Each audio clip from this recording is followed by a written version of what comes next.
Hey, what's going on, everybody? My name is Tom, and you are listening to Catch, Hook, and Shoot. Today is Sunday, March the 17th, 2019. Happy St. Patrick's Day to everybody. I want to thank everybody for listening and subscribing on Podbean, Spotify, Apple Podcasts, Google Podcasts, YouTube, Twitch, and wherever you find your podcasts. And thanks to everybody for following on social media, Facebook, Twitter, Instagram, Snapchat. Just search Catch, Hook, Shoot. You'll be able to find us. And if you ever want to shoot me an email, it's catchhookshoot@gmail.com. So I had a pretty busy week in pro wrestling this week. A little bit later on, I'm going to be having my very first guest on the show, Cowboy Archie Coghlan. He is the creator of WrestlingBehindRingside.com. He is, like I say, he's got the website, he's got a podcast, a blog, magazine, which is coming out. I believe it's later this month, and he's also a published author, so I've got that coming up at the end of the show here. So let's get into what's been going on this week on Raw. This past Monday, we had a bit of a, not really a confrontation, but a face-to-face with Triple H and Batista, basically setting up their WrestleMania match, and pretty much from what Batista said, this is going to be his retirement match, so this will be his final WWE match by all accounts. And looks like it's going to be a no-holds-barred match from the announcement that Triple H made when he made the match. Also had Kurt Angle come out on Raw and announce that he will be having his farewell match at WrestleMania. No opponent announced just yet. There's a lot of speculation going around online as to who it'll be. Me personally, I think the most logical would be John Cena, with Raw coming up in Chicago this week, which is where Cena made his debut on SmackDown against Angle. That would be kind of the perfect time and place to make that announcement and make that match between Angle and Cena. So that's my prediction there. That's going to be John Cena, because Cena, as everybody knows, is pretty much a part-timer right now and has no major storylines, but I can't see him not being a part of WrestleMania. So that's my take on that one. We saw Lashley win back the Intercontinental Championship from Finn Balor, and a little bit of a surprise, but supposedly the rumor floating around is that there's some type of big plans for Balor for WrestleMania. People saying he's going to bring out the demon persona, which we haven't seen in quite a while, and possibly, win back the Intercontinental Championship from Lashley at WrestleMania. So we'll have to see how that all plays out. Had another Hall of Fame inductee announced. This time it is the tag team of Harlem Heat, Booker T and Stevie Ray. So that'll make Booker T a two-time Hall of Famer, along with Shawn Michaels, who's going in for the second time this year with D-Generation X, as well as Ric Flair, who's in as an individual and as part of the Four Horsemen already. Another WrestleMania match was set up on SmackDown with Randy Orton and AJ Styles. This angle's kind of been playing out over the last few weeks. What really can you say about it? It's the two of the top guys in WWE. Orton to me is another one. He's really kind of one of the workhorses of WWE. Hasn't been involved in a lot of title pictures the last year or so, but he's one, you can put him out there with pretty much anybody, he's going to have a good match. And AJ Styles, it's AJ Styles. Come on. So it's going to be a fantastic match with these two at WrestleMania. On the women's side on SmackDown, looks like some little bit of dissension forming between Mandy Rose and Sonya Deville. Now, we saw that at Fastlane. In Mandy's match with Asuka, Sonya tried to get involved and kind of backfired and cost Mandy the match. This past Tuesday, it was Sonya fighting Asuka, and kind of the same thing. We're seeing a little bit of dissension between these two, so this could be the start of kind of a breakup angle with these two. And my speculation is it's going to lead to a triple threat match for the SmackDown Women's Championship at WrestleMania between Asuka, Mandy, and Sonya, and that's going to kind of be the breaking point for Mandy and Sonya, and you're going to see them kind of start developing a rivalry from there after WrestleMania. So that's, again, my speculation. Not it's not anything that's reported, definitely not confirmed anywhere, but that's kind of where I see it going. For on the NXT side, for NXT TakeOver New York coming up WrestleMania weekend, looks like we're gonna have a fatal four-way for the women's championship. Shayna Baszler defending against Kairi Sane, Io Shirai, and Bianca Belair. So it should be a good match between those four. The finals of the Dusty Rhodes Classic tournament are set. We've got the Forgotten Sons against Aleister Black and Ricochet. And the winner of that will get a shot at the NXT Tag Team titles at NXT TakeOver New York. So I'm picking the Forgotten Sons in this one. I know Aleister Black and Ricochet have been kind of a regular tag team on Raw and SmackDown lately since they've been brought up to the main roster. But I'm hoping at some point we're going to see a split. I would love to see a rivalry between the two of them develop. Now, I'm pretty sure that won't happen until after WrestleMania. They may be somehow involved in a Raw Tag Team title match at WrestleMania, and kind of the same thing with Mandy, along the same lines as Mandy and Sonya, where there's, maybe some tension develops and the two of them split up. But for the Dusty Classic, the finals, my pick is the Forgotten Sons. They're ones that I'm watching really closely. I think it's a good team, a good group that they've got there with those three guys. So I think a match with them and the War Raiders at TakeOver would be a great match. On the cruiserweight side, we've got number one contender tournament final coming up this week between Tony Nese and Cedric Alexander. My pick for this one is Tony Nese. I think him versus Buddy Murphy for the Cruiserweight Championship would be a great match for WrestleMania. On NXT UK, we've got a match set, and I believe this is going to be happening at NXT TakeOver. Pete Dunne versus Walter. So they've been, building this one up pretty heavily on NXT UK. So definitely looking forward to that one as well. Some other WWE news. I'm sure some of you guys have noticed the last week or two. The promos on Raw and SmackDown have gotten, I say they've gotten a little bit better. They've seemed a little more natural, a little more organic. Apparently WWE is not scripting the promos so heavily. Now, I don't know if that's due to the new creative input that they've got from all the new creative people that they brought in, like Bruce Pritchard and Abyss and Sanjay Dutt and Jeff Jarrett and Hurricane Helms and Dana Warrior and things like that. But I think it's definitely a step in the right direction. Ronda Rousey's promos, to me, have seemed more like her. They've seemed more natural. And same thing with Kofi Kingston's promo in the ring with Vince McMahon this past Tuesday on SmackDown. So the WWE seems to be loosening the reins a little bit and letting the wrestlers kind of speak for themselves and speak as themselves. And it just to me it comes across as more natural and more real. So I'm definitely liking the direction that they're moving in with that so far. Some other interesting news as far as WrestleMania. Now, the rumor has been floating around that WrestleMania is going to be a total of 17 matches. And with what we've got confirmed so far, I think that very well could be. I know I said last week that number seemed a little high, but looking at the card that's already in place and what is probably coming down the line in the next couple of weeks, I think 17 matches is probably a good number. I mean, confirmed so far, we've got Brock and Seth for the Universal title. We've got Ronda, Becky, and Charlotte for the Raw Women's title. Triple H and Batista in a no-holds-barred match. Kurt Angle with yet-to-be-named opponent in his farewell match. We've got Shane McMahon and The Miz. Randy Orton and AJ Styles, Buddy Murphy defending the Cruiserweight title against either Tony Nese or Cedric Alexander. So that's 7 matches right there that are already confirmed for WrestleMania, and we've still got yet to come. There's going to be a women's tag team title match. I would assume there's going to be a SmackDown women's title match, an Intercontinental title match, United States title, the men's and women's battle royal. I'm speculating we're probably going to see Natalya and Beth Phoenix versus Nia and Tamina because they've been building that up for the last couple of weeks.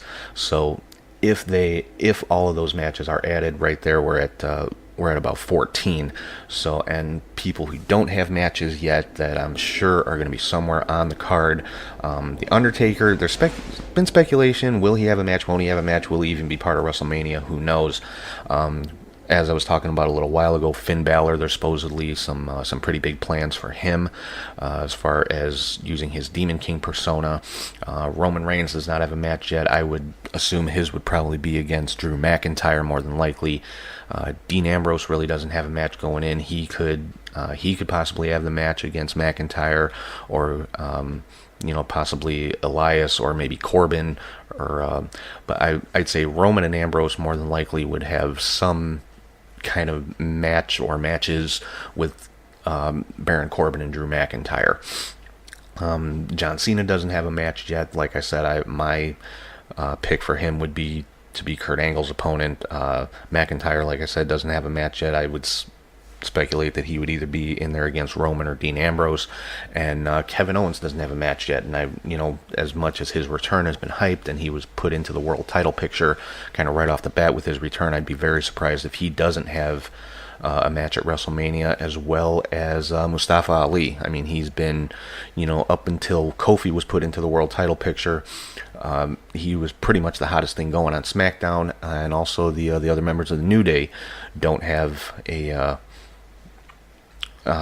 match yet. So I would think you could possibly see them going for the SmackDown tag team titles, because that's another team that doesn't have a match yet, is the Usos.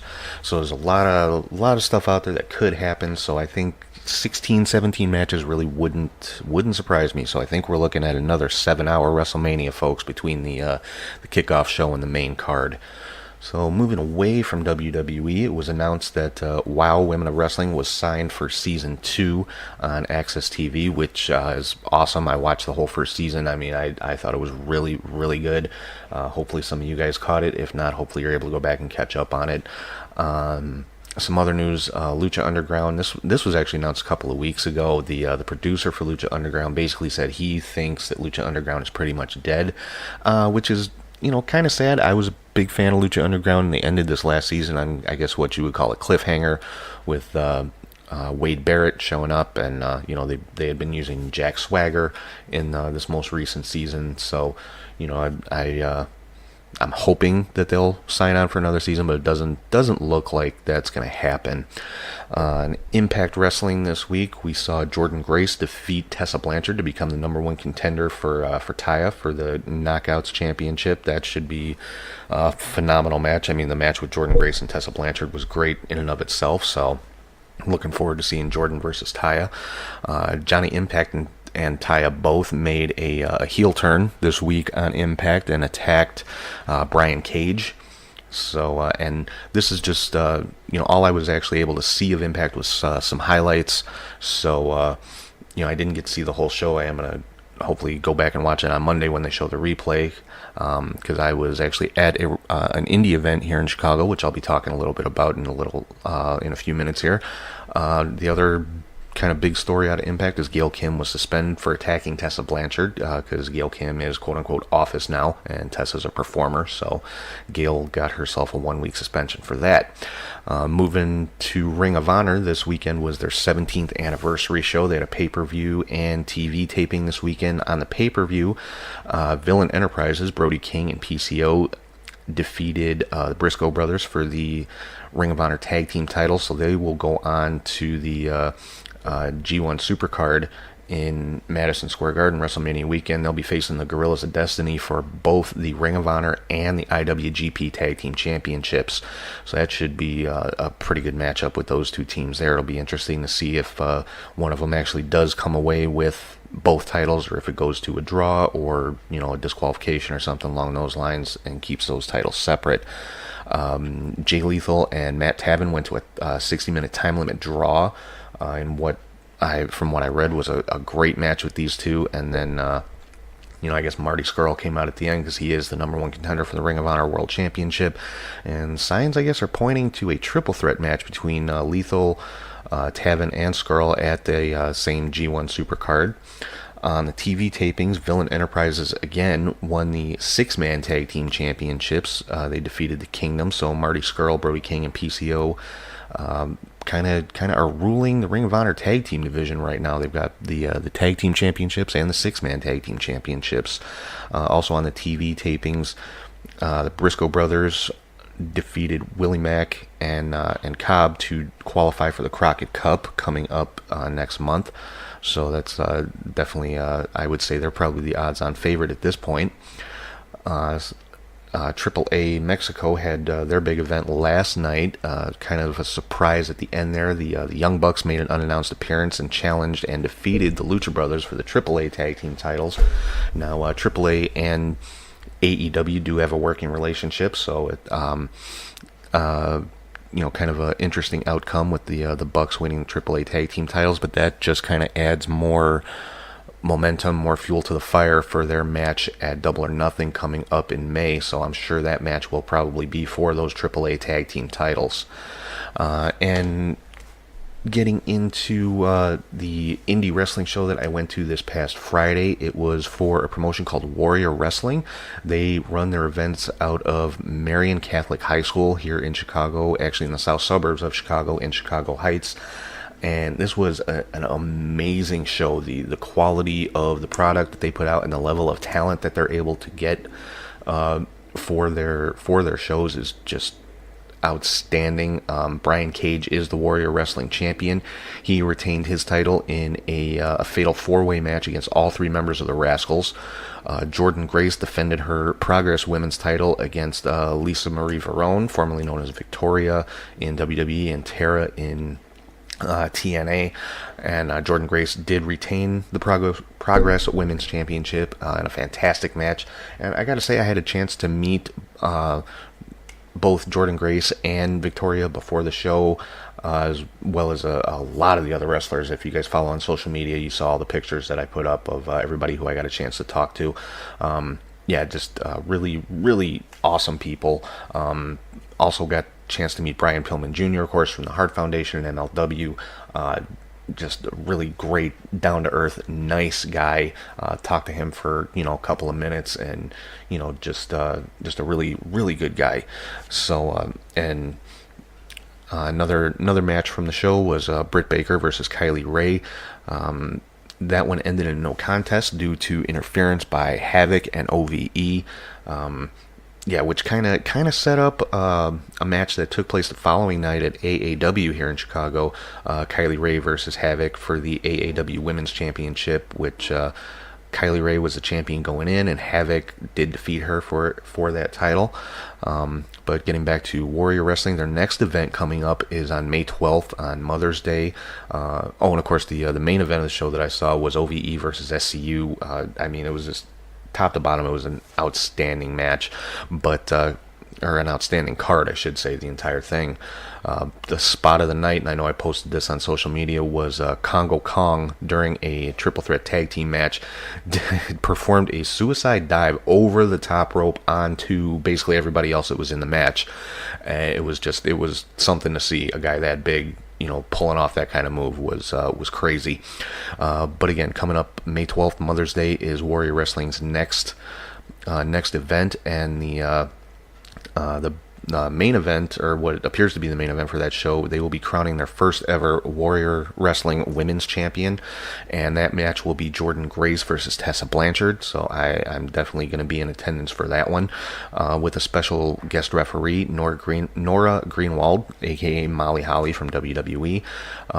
Austin Aries will be facing Eddie Edwards in a steel cage match on that event as well. So that's definitely shaping up to be another outstanding card from Warrior Wrestling. They're ones, they've gained a fan in me. I will be going to as many of their events as possible. Like I said, they run their events out of Marian Catholic High School here in just south of Chicago, in Chicago Heights. And the events, they benefit the school and the students there. The principal of the school is basically the promoter. So it's it's a great time. It's a family show, and they have their fan fest before the show, which is an amazing deal. You pay $25 for entry into the fan fest, and all autographs, photo ops, everything with all of the wrestlers who are performing that night are all included in that $25. I mean, it's a great deal, and the tickets for the show are great as well, whether you're going for front row or general admission, whatever it might be. So if you're in the Chicago area or going to be in the Chicago area, definitely check out Warrior Wrestling.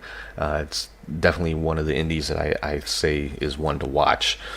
So that's pretty much all I've got for this week. So right now, I am going to let you guys hear, as I said, my first ever interview with Cowboy Archie Coghlan. He is the creator of WrestlingBehindRingside.com. He's got the website, a newsletter, magazine, a blog, podcast. He's a busy guy. So he's also a published author. He's got a book called Two Swords, One Stone, which you'll hear a little bit more about in the interview. So without any further ado, I will switch over to that. Hope you guys enjoy, and I'll be back afterwards to wrap this up. All right, and I'm on the line right now with Archie Cowboy Coghlan. He is the creator of WrestlingBehindRingside.com. Archie, how you doing today? I'm doing good. How are you, Tom? Doing good, thanks. So this is the second time we've tried this interview. The first time it got a little messed up on my end. It didn't record any of your answers to my questions, so it sounded like I was talking to myself for an hour or so. But we've got all those issues resolved, so we're giving this another shot here. So let's dive right in. So you run a website called WrestlingBehindRingside.com. Why don't you tell us a little bit of about what that's all about? All right. Well, WrestlingBehindRingside.com is, well, first of all, the title itself, Wrestling Behind Ringside, it's because I am a wrestling fan and have been for over 30-something years. So it's pretty much a website by a fan for the fans. If that makes any sense to you. Yeah, definitely. That's kind of the same way I look at this podcast. Yeah. And it's also my way of breaking into the wrestling business. You know, I've always wanted to be in wrestling, and, you know, with podcasting and website hosting, you know, that was my answer to how to get in. So. Yeah, I'm definitely with you on that one. Again, it's the same reason I started up this whole thing that I'm doing here. So as far as the website goes, I know you've got a lot of different features and things on there. So tell us something about those. Okay, well, I have on there is a blog that I do, and the blog I do report cards on pay-per-views. Some past, some present, mostly present, but some on the past. In fact, I just put up one last week for Fastlane. Mm-hmm. And they did a real good grade on that. You'd have to go check out the blog to see what the grade is, because I can't remember right off the top of my head what the grade was. But next week I'm going to have WrestleMania 15 on there, as I'll be doing a podcast tonight myself covering WrestleMania 15. So, going to have a blog on that one.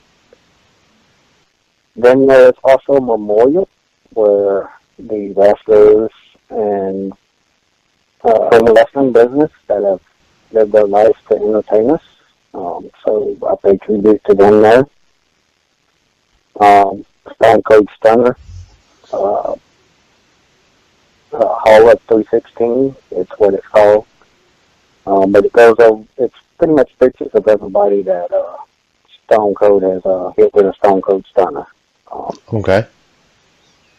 And as of this month, at the end of this month, I have the very first Wrestling Behind Ringside magazine coming out, and you can actually sign up for that for free at WrestlingBehindRingside.com. Oh, nice. So it's going to cover past, present, and future. So in this magazine is Dr. Death from the past, WrestleMania 35, which is what's going on now, and AEW, which is the future. So it'll have some great articles and pictures of all that. That sounds actually very cool. Now you also have started your own Hall of Fame as part of your website. What tell us a little something about that? Yes, I do have a Hall of Fame. It is this is the third year that it's going to be taking place, and the first year we inducted 4 people. Bill Wilkes was one of them to go in 2015, as well as Jim Moss and Ric Flair. Then last year we had the 2018 where we introduced a total of 10 classes. And this year it's going to be 12 classes. So 12 rings for the 2019. And I have no say-so on who's going to actually make it into this Hall of Fame. May 6th, they will be having voting polls on Facebook at Wrestling Behind Ringside and on Twitter at Cowboy Archie WBR, where the fans get to vote for the 4 nominees to be placed into this Hall of Fame. Okay, that's pretty cool that you actually use the fan vote as part of that, because I know a lot of, there's quite a few wrestling halls of fame out there, and WWE of course is the most well known, and I think it's pretty common knowledge that it's basically Vince McMahon's call, him and him alone as far as who gets in. So the fact that you take the fans' input and let them vote on who is going in is definitely a plus for you. Yeah. Well, I mean, because that's the thing. And I came up with that because I can't remember what podcast was talking about it. And this was back a few years ago where they're like, WWE does all these polls online, but they never do a poll for the Hall of Fame. And I'm like, bingo. So, and that happened back in 2015, and that's when I was like, well, we'll do 4 and see how it goes, and did the 4, and then, took a year off from it so that I can develop it better, and brought it back in 2018. So, but yeah, I believe the fans should have a say on who gets that honor, because it is an honor to be a Hall of Famer, not just a paycheck or a payday. Yeah, exactly. I agree with you 100% on that one. So, as far as you go, how did you first get into wrestling? Like, what was it that kind of grabbed your attention and made you say, this, I want to be a part of this in some way or another? Well, that would be Randy Savage and Ricky the Dragon Steamboat, WrestleMania 3. Mm-hmm.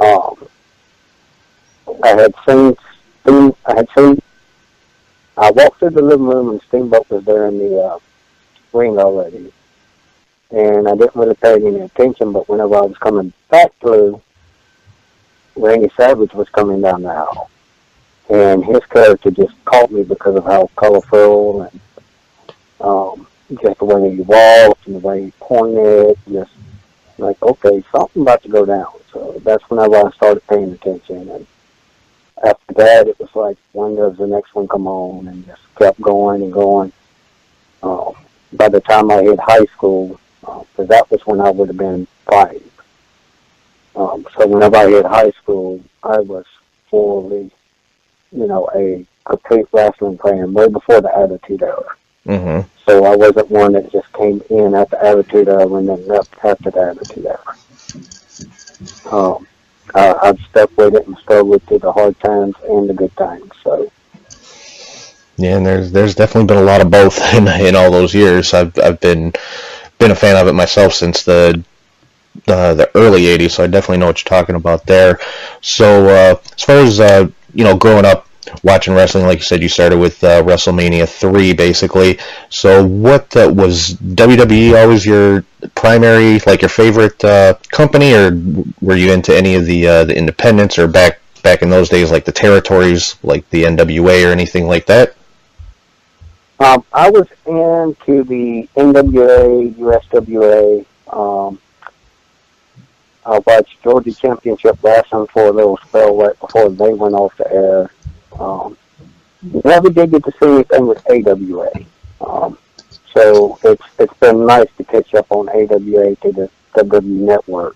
Mm-hmm. And go back and get to see some of the things that I didn't get to see growing up.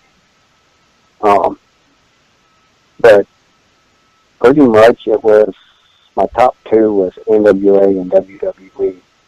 So, I had favorites on both sides of the fence on that. So. Yeah, and I think that's probably the case for a lot of people, because those were the 2 most readily available, was like WWE and Jim Crockett Promotions back then. And then, like for me, you were talking about AWA. I grew up in the Midwest, so that was like the main territory for me, outside of WWE. But so what about bringing it into like modern day, are you still more of a WWE fan, or do you follow like Ring of Honor, New Japan, the independents, or anything like that? I try to follow the independents as best as I can. A lot of it I can't see. I just don't have the package through my cable company that allows me to see a lot of these smaller circuits because they don't know special package deals or something, or a station that's not carried on prime time. So most of it's WWE that I get to watch each and every week. But I do keep up with the others as best as I can. And, just do whatever I can do with the wrestling. I gotta watch some form of wrestling. I actually just watched a MLW Fusion. I know the last time we spoke, you had told me how I could watch that on Fight TV, so I did go back and check that out. Yeah. And I absolutely loved it. It was it WWE, which is one thing that I do like. They did nothing like WWE would do. But they kind of brought it back and reminded me of NWA, early WCW style, with the opening and the promos and stuff like that. So yeah, I've actually become a pretty big fan of MLW. I actually had the opportunity last night. I think I told you I went to that Warrior Wrestling here in Chicago, and I actually got to meet Brian Pillman Jr. last night, which was really cool. He's a really nice guy, really down to earth guy. yeah, awesome. Yeah, Warrior Wrestling, that's one that I just found out from through listening to your podcast. And I can't say anything definite or not, but I have reached out to them. And we have started conversations, and that's why I'm going to leave it as far as what I said to you in the email. Oh, that's awesome. I mean, they're an independent Chicago promotion. They're actually run out of a Catholic high school on the in the south suburbs of Chicago. Like the principal of the school is like the guy who runs the promotion. So it's kind of cool. That is awesome. But yeah, and they put on a great show. I mean, it was really high quality show last night. So it's they're one I'm going to definitely be keeping an eye on. I had a middle school principal. Actually, back in middle school, he was my teacher before he became principal. But he had a chance to go and try out for WWE, but he turned them down because he was a rugby player. He didn't want to switch from rugby to wrestling. So. Right. But he's doing good now. He's up in the main offices of the school district now. So. Okay, so veering away from wrestling for a little bit, you're also a published author. You've got a book out that it's available on Amazon. It's called Two Swords, One Stone. Tell us something about that. All right, with Two Swords, One Stone, is a book that I've worked on for the last 5 years. Actually, 6 years now. But it took me 5 years to write it. It came out last June. And it's a great story of hard work, dedication, faith and love. So it's kind of got everything in there. The main character, Troy, has to find his brother. And on top of that, he also has to find the two swords of power for him and his brother. In order to stop the Dark Lord Kane from getting the swords of power and taking over all the land. So it's a great story. I've gotten some great feedback from the people who have read it.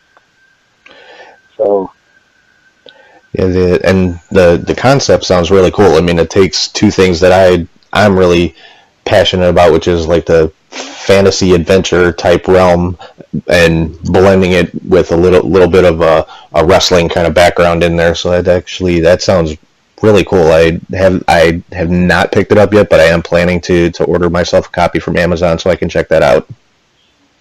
Oh yeah. Well, actually, you can get it if you want a signed copy. You can order that at archiecoghlan.com. Oh, okay. If you want a signed copy. Okay, yeah, I will do that then. I say archiecoghlan.com. That's the actual blog site for the book, but it's got my email address on there, so you just email me and you get it through PayPal.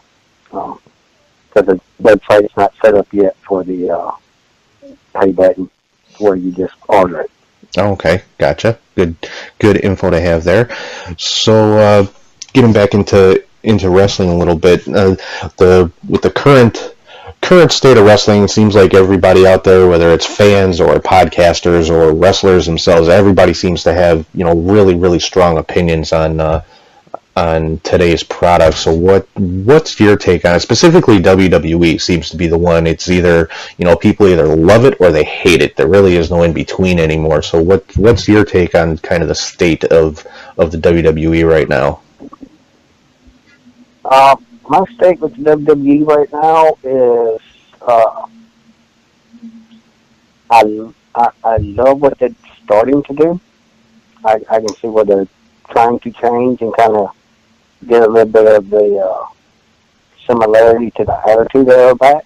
Mm-hmm. Now, they'll never go back to the Attitude Era, so I'm not saying that it's going to be middle fingers and beer cans and shots and all that. No, with all of their sponsors and charity partners and stuff, and the fact that they're a public company now, there's no way they could ever go back to being that extreme with that kind of stuff. But yeah, I definitely see what you're saying. Yeah. They finally unhandcuffing the characters to be themselves a little.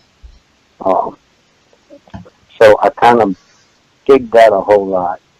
I love the fact that they've got great storylines heading into WrestleMania with Becky Lynch, Charlotte Flair, and Ronda Rousey. Mm-hmm. That whole storyline, that build up, left me with more questions than answers. That's what I do like about it. I don't want all the answers. I want the questions. Mm-hmm. Yeah, I definitely have to agree there, and I think a lot of that's come from they have taken on quite a few new creative talents in the last few months with like Abyss and Sanjay Dutt and even Dana Warrior, which was kind of out of left field, but it's a sets of fresh eyes on the product to kind of give their input and give some new creative ideas. So, and of course, bringing Bruce Pritchard back, supposedly in a pretty prominent role, I think probably has a lot to do with the, kind of some of the changes that we're seeing now. Oh yeah, well they gotta have Brother Love back there. Oh yeah, yeah, and I'm pretty sure we'll see him on screen at some point. Yeah, I would love to see a Brother Love at WrestleMania. That I would just love to see him come out of the Brother Love. Just come out, do a little something, have somebody jump on him, or whatever he can do. Because I know he had a heart attack a while back, so I don't know exactly how physical he can get. Yeah, I think he's had a couple of heart attacks, so I know he really can't get physical, but to just bring out the Brother Love persona just as kind of a nostalgia thing. I'm sure the fans will go crazy for it. Oh yeah. And then the Kofi thing, I'm digging the Kofi thing. In fact, I'm excited to see what's going to happen on SmackDown for the first time in a long time. Yeah. Because I think Kofi, if they do it right, Kofi should be the first one in the gauntlet match. Mm-hmm. Oh yeah, I'm sure he will be, and then he'll have to go through everybody again, which I think I'm fairly certain he will, because all signs right now are pointing to WrestleMania, him versus Daniel Bryan. So I'm sure one way or another he will get through that gauntlet match. So, but yeah, I'm definitely looking forward to seeing that. And Another thing as far as you were talking about the build up and the promos and everything like that. I actually read yesterday WWE is not quote unquote scripting the promos so much. That's why the last couple of weeks they've seemed a little more natural, a little more realistic, because they're letting the guys go out there and giving them a measure of creative freedom to speak as themselves. Yeah. I mean, and that's what it takes. I mean, Stone Cold Steve Austin wouldn't have been as good as he was if they would have had them handcuffs on him. Yeah, exactly. Stone Cold, The Rock, they were just kind of going out there and not necessarily shooting from the hip. I'm sure they got like bullet points like, okay, hit this, hit this, but say it however you want to. And it seems like they're starting to move back in that direction a little bit. Exactly. The one thing I do wish that WWE would do is get rid of the three-person announce teams. That's a bit too much. Yeah, I'd agree. I'd agree with that.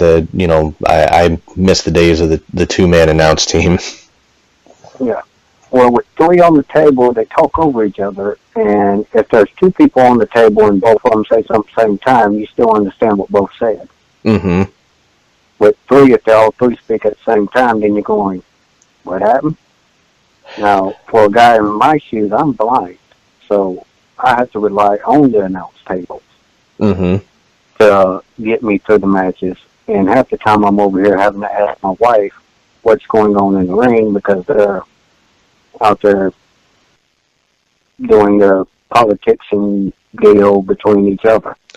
Yeah, exactly. And that's something that JR talks a lot about on his podcast is, they don't call the matches anymore. That it's more about telling the backstory or, playing off of each other, like joking around or however you want to say it, and you don't, it's like nobody calls moves anymore.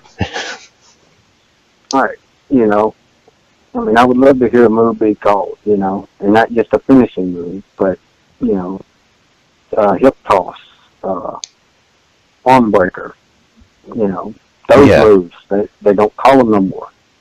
Yeah, exactly. They're more concerned about, like I said, telling the backstory of why the guys are fighting rather than, saying what they're doing to each other in the ring, which is kind of supposed to be the point of the announcers. Right. So the one thing that really bugs me with that is that they're talking about the main event or Monday Night Raw in the middle of a tag team match at the second, in the second match of the card. So it's like, okay, we know what the main event already is, so you said it at the opening of the show. So let's concentrate on this tag team match, not the end of the show. Yeah, because exactly. By the time you get to the end of the show, you're tired of hearing about it, that you're not invested in wanting to see the main event. And that kind of goes back to WCW, because WCW did that as well with their announce team. They had three on the announce booth, and it was all about the in match. Yeah, exactly. They spend all their time telling you what's coming up or talking about what's already happened rather than focusing on what's going on right now. Right. So yeah, I definitely get where you're coming from with that one. But yeah, excuse me. But I definitely have to agree that the storylines are picking up, starting to get a little better. Those new creative minds that are coming in seem to be having some kind of effect, and I definitely think it's starting to look up, and I think WWE maybe is taking a little bit of notice that they may have some competition coming down the line once AEW gets rolling, but that's going to be down the line. But Vince McMahon, of course, is one. He's not going to wait until it's too late before trying to up his game to keep up. Yeah, he likes to stay 3 steps ahead of the competition. Which is always best, because then that makes your product better. It's going to make AEW's product better, because they're going to have to get started and bring their game up pretty quickly to even, get the attention of the fans over there. Mm-hmm. So, yeah, I definitely like it. I think it's all going the way that it should be going right now with professional wrestling, and all these independent shows now all have great opportunities to move their game up. If they're smart enough, some of them, there are some independent circuits that I have talked to, they just seem to be happy just having a ring and just going out and doing what WWE's doing. Mm-hmm. And, that's fine and dandy, but they're never going to make any major money that way. Like, they'll make enough money to stay afloat, but they're not going to become anything bigger. Right, so. Right. And like you said, I mean, I think some of them are, satisfied at that level. Like, I'll use, again, Warrior Wrestling as an example. It's something, I believe it's something that's done just to kind of like benefit the high school where the events are held at, but they're able to bring in the top independent wrestlers. I mean, last night the main event of the show was SCU versus OVE in a 6-man match, and it was, I mean, that is a main event anywhere on any show in the world. So, but as long as you can present that high quality of a product and stay making a profit and continue to draw an audience, I think a lot of them are very content to kind of stay in their own lane, so to speak, and not even try to compete with WWE, because I think most of them realize that's just an impossible feat. Yeah. Well, I mean, it's kind of like AEW, and what Cody said, he's not going to compete against WWE because he knows there is no way he can beat WWE. WWE's worldwide, you can't touch that level. Mm-hmm. But it doesn't mean that you have to stay comfortable with what you're making and what you're doing. You can push the bar and, move yourself up to where maybe here in the United States you can be the second wrestling company out there, or the third, or the fourth. Yeah, exactly. That everybody's talking about. And I think a lot of the issue with a lot of the independent companies, which is not really an issue that AEW has to worry about too much, is the money that it takes to compete on that kind of level. Now, of course, AEW has the backing of, a billionaire investor, so they can put out a product at the same level as WWE. And I think a lot of independent promotions, they don't have that particular type of advantage. Yeah. But you gotta start somewhere. It's building slow. Yeah, exactly. So if you are afraid to take that next step, you never know what you can become. Mm-hmm. But you gotta build slow. Yeah, but any way you slice it, I mean, right now, to me, at least in my lifetime, this is the best time to be a wrestling fan, just because there is so much content out there, and it's easy to find, whether it's on YouTube or on Twitch or on the Fight app or on cable television or whatever it might be. There's something out there for everybody right now. If you're a wrestling fan and you cannot find some type of wrestling that you like, you're doing something wrong. Yeah. And that's one of the things that I am working on with WrestlingBehindRingside.com, is trying to land a weekly show over there. Mm-hmm. Now, if it works out, it's all better for all the groups involved.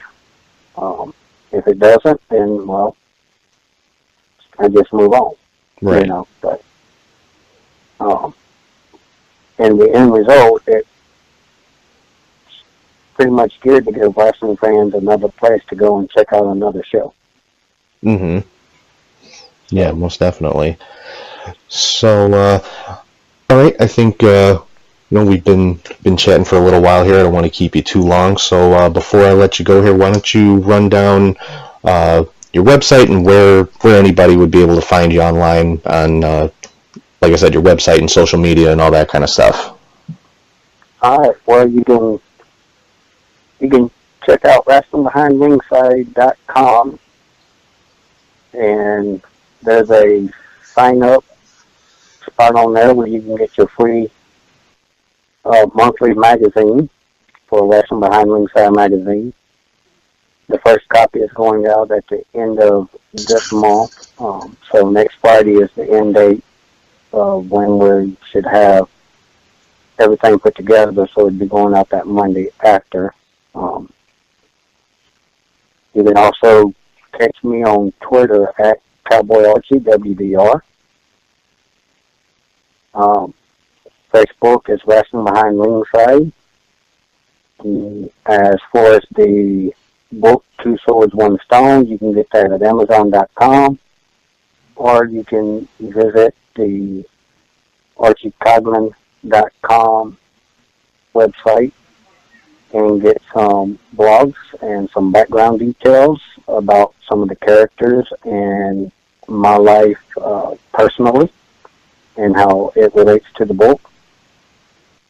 And even through there, you can sign up to be a proofreader for the second book that I'm writing, which is The Secret of the Stone, and even order a signed copy if you would like a signed copy of the book. So. All right, awesome. Well, Archie, thank you very much for coming on with me again. And like I said, I think we got all the bugs worked out, so the should be able to actually post the interview this time. So, but yeah, like I said, thanks again for taking the time, and yeah, I've had a great time. Alright, so that was my interview with Cowboy Archie Coghlan. I hope all you guys enjoyed it. I hope you'll check out his website, WrestlingBehindRingside.com, as well as his podcast. Sign up for his magazine. Like you said, it's free. And yeah, if you get the chance, check out his book, Two Swords, One Stone. It's available on Amazon as well as his personal website. So that's pretty much it for this week. Hope you guys enjoyed the show. Thanks again for listening and subscribing on Podbean, Spotify, Apple Podcasts, Google Podcasts, YouTube, Twitch, and wherever you get your podcasts from.